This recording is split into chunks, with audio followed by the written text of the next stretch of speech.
Welcome to the Inner Beacon. I am your host, Marisa. I'm a Canadian girl mama of two, business owner, flight attendant, and a certified self-love coach.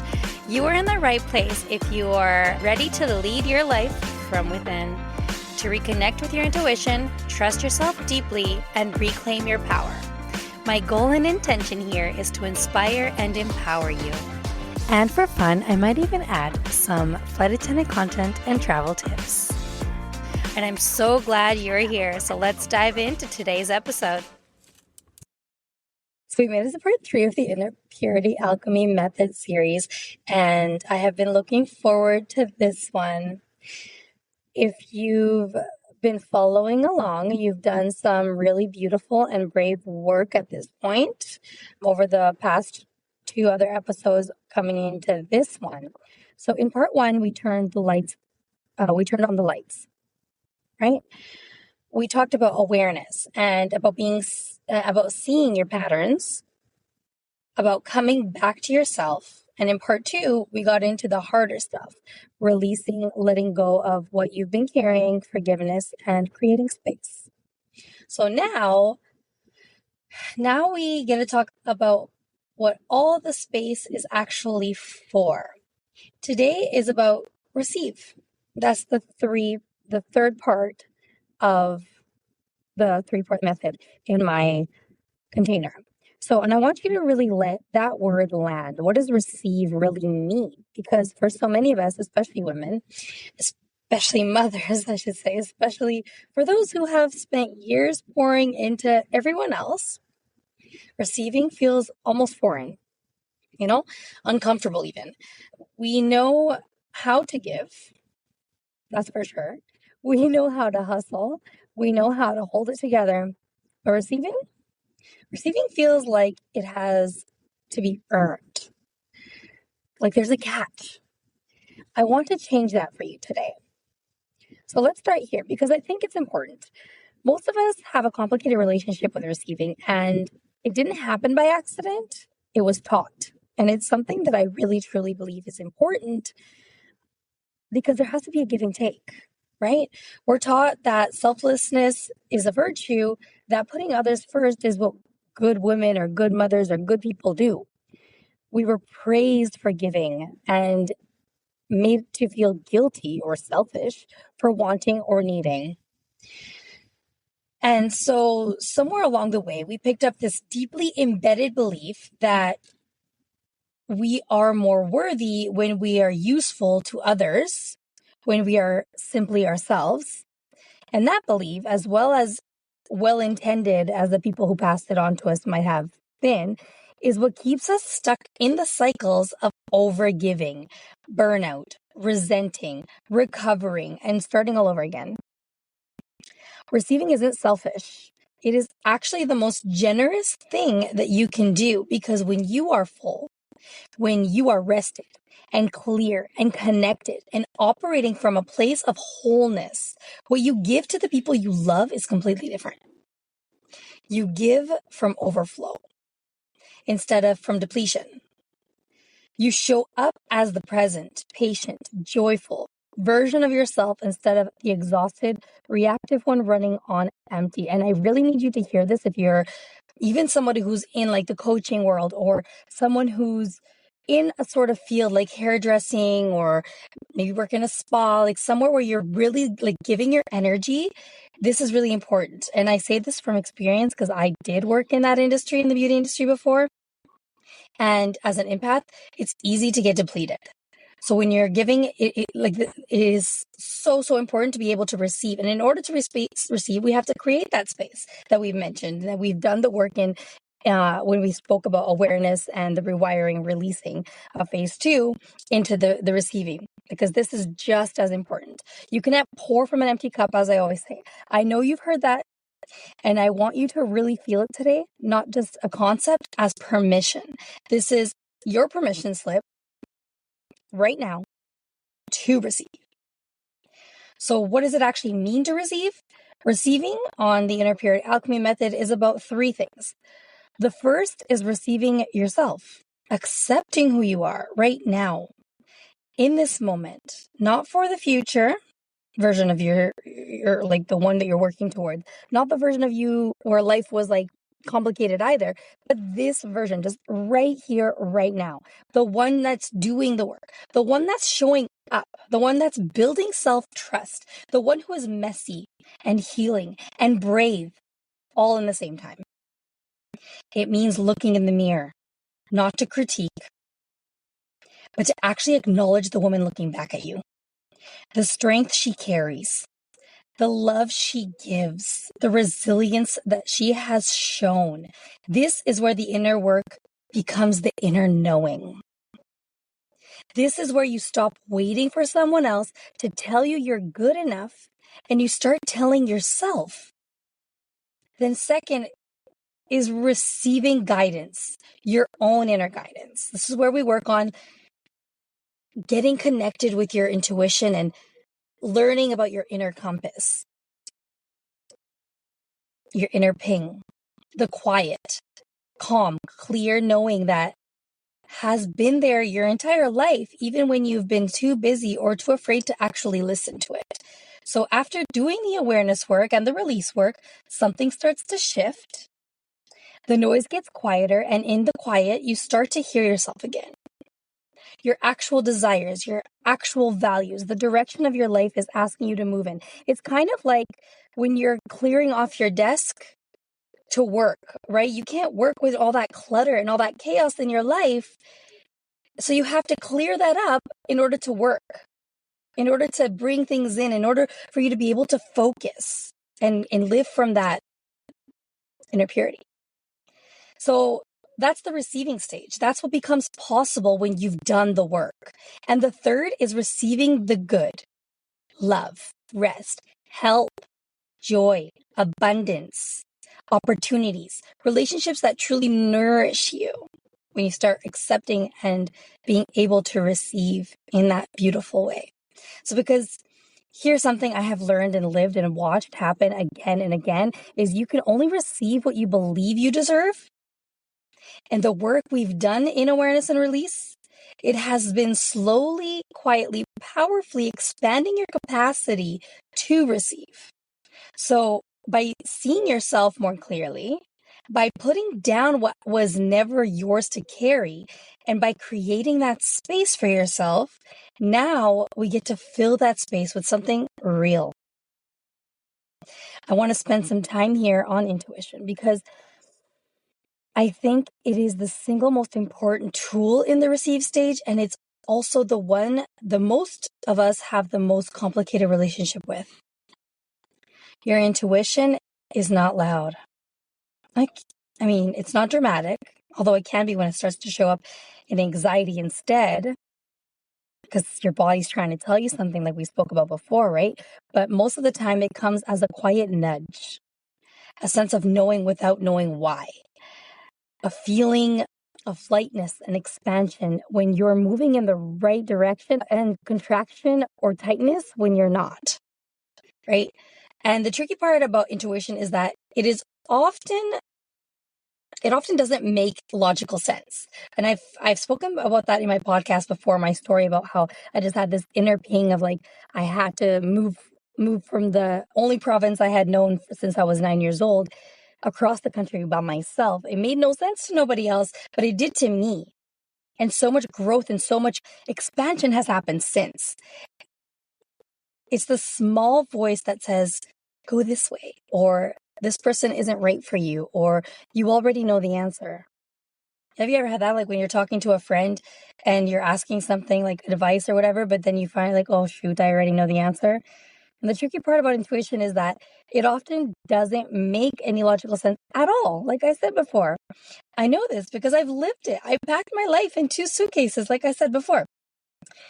The inner knowing that I was supposed to go, I got rejected for, I failed training by one question when I was trying to pursue flight attending because I started over. I pivoted, I waited, and every single redirect on the path led me exactly to where I am meant to be. My husband, my daughters, this work, this podcast. None of it looked the way I expected. All of it was for the better, and it worked out better than I planned, in its own magical way. And that's what happens when you learn to receive your own guidance instead of constantly looking outside of yourself for the answers. Practical ways to strengthen your connection to your intuition are to slow down. Seriously, you cannot hear your inner voice over the noise of constant busyness and screen time and doing. Create moments of stillness every day, even if it's 5 minutes, even just stepping outside and breathing. And what I do in my inner purity is I have you create your own little sacred space where you're going to be doing the work, where you've been doing the work if you're already in this stage, right? For your journaling. So journaling the questions, not just to answer. Instead of journaling what happened today, try asking, what is my intuition trying to tell me right now? What do I already know that I've been avoiding? And what is the next aligned step? And then write without editing, just let it come. Just like your morning journaling that we talk about. If you're in my container already, we talk about doing just writing whatever comes through, right? To get that out of your consciousness, your subconsciousness. And notice it in your body. Your body is always communicating. Learn its language. Learn the feeling of yes versus no in your physical experience. That's when we go into the inner compass. The lightness versus tightness, the expansion versus the contraction, and start trusting what your body already knows. Practice with small things. You don't have to make a huge life decision to practice intuition. Practice it in small daily choices. Where to go, what to say yes or no, how to spend your energy. The more you practice trusting small things, the stronger that trust muscle begins. It's just like, so I speak a lot about the inner compass in this phase. And what does that look like? So when you're on, for example, in your car, and you turn on the GPS and you accidentally turn the wrong street, what does it do? It starts to recalculate. Oh my God, is that how you say that word? Right? So it starts to find a new direction or a new way to go from wherever turn you took. So there's never a wrong way. But you got to learn when you're answering something or you're trying to make a decision for your inner compass, is it a full body yes? Really learn what that feels like in your body. Or is it a full body no? And I want to talk about something that I think it is actually the deepest piece of the receive stage, and that is learning to receive love from yourself. Not the conditional kind. The kind that says, I'll love myself when I lose the weight, when I get the business off the ground, when I'm a better mom, when I finally have it all together. The unconditional love kind. Right now, as you are, with the stretch marks and the anxiety and the half-finished projects and the days you lost your patience and the years you spent playing small. This is the work. This is actually the work. You're not gonna, don't start loving yourself only when. Start loving yourself now. And that's what, and like if you're doing the work right now, then I'm so proud of you because you've already walked into that, right? You're already stepping into that. Because here's what I've learned. The way we talk to ourselves becomes the lens through which we experience everything. We talk a lot about the subconscious mind in the rewire and release stage, but I'm just reiterating it. Is if the voice in your head is constantly criticizing, minimizing, comparing, that voice shapes what you believe is possible for you. It shapes who you think you are. It shapes what you think you deserve. And flipping that doesn't happen overnight. It is a practice. It is a daily, consistent, intentional practice of choosing a kinder voice. It sounds like I am doing the best that I can, and that is enough. It sounds like I am allowed to take up space. It sounds like I am worthy of the same love and care that I give so freely to everybody else. It sounds like I'm not behind. I am exactly where I'm supposed to be. So say those to yourself. Write them down. Put them somewhere you'll see them. And then the critical voices come. And it will. Just notice it. It will. You don't have to fight it. Just say, I see you. That's an old pattern, and choose the kinder voice anyways. So that is self-love in action, not a concept, as a daily practice. Because you are your beacon. You are the beacon in your life. I want to close this series by bringing it all the way back to the name of this podcast, the Inner Beacon. A beacon is a light, a guide, something that leads the way even in the darkness. And the whole point of this work, the awareness, the release, the receive, is to help you become that version of yourself. To stop looking outside of yourself for direction, for validation, for permission, and to start leading from within. And you know what? You are responsible for that.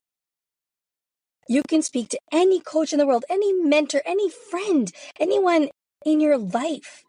But it's up to you to do the work. See, I hold this container and I teach what I teach. But at the end of the day, for you to get results, you have to put in the work. Because here's the truth. The version of yourself that you have been working towards, she is not somewhere in the future. She is not something you become once you've checked enough boxes or healed enough wounds or figured enough things out. She's already in you. She has always been in you. She is just waiting for you to clear away enough of what was never yours so that you can finally see her clearly. That woman, the one who trusts herself, who moves from alignment, who gives from overflow, who follows her inner ping even when it doesn't make sense, who loves herself fiercely and unapologetically. She is your inner beacon. She is what we've been doing this work for. And you don't have to have it all figured out to start living from that place. You just have to start. It's just a decision. It's a decision to be just stepping into your power, which is there. One small choice at a time, one day at a time, threading the needle. Before we close, here are some prompts for the final part of the roadmap here. Take them with you this week. Pause if you have a journal and get it done now if you can. Just write them down. What does my life look and feel like when I am truly receiving? Rest, joy, love, support, abundant. Where have I been blocking good things from coming in and why? What does my inner compass say about the direction my life is asking me to move in right now? What is one way I can practice receiving this week from myself, from others, and from life? And this one, write a letter to the future version of you, the one who's already living in alignment. What does she want to know for right now? That's a really good one to always come back to, because that's just you talking to you still. That is the Inner Purity Method, all 3 stages: awareness, release, and receive. It is not a straight path. It is not a one-time journey. It is a practice that you return to again and again as life evolves. New layers come up, and that is not failure. That is growth, and that is your becoming. Thank you for being here for all 3 parts. Truly, the fact that you showed up for this work says everything about who you are and what you are building. If you've been listening and you're feeling called to go deeper, to do this work with support, with community, with someone holding space for you, I would love to invite you into my world. My Inner Purity Alchemy container takes women through this exact roadmap in a deeply supported and transformational way. You can find all the details by reaching out to me on Instagram at iamarisa.xo or through the link in the show notes. You can actually walk into my Inner Purity Sanctuary space. It's free to join in the community. There is EFT library. There is meditations. These are all support of the work we do. There's smaller little places that you could also do if you're looking for that self-love. Either way, I have ways to support you in taking your power back. So let's connect. Thank you for spending this time with me here on the Inner Beacon. If you're not already following me, you can find me on Instagram at iammarisa.xo. And if this episode resonates, spread the love like you would Nutella by sharing this podcast and tagging me so that I can personally thank you.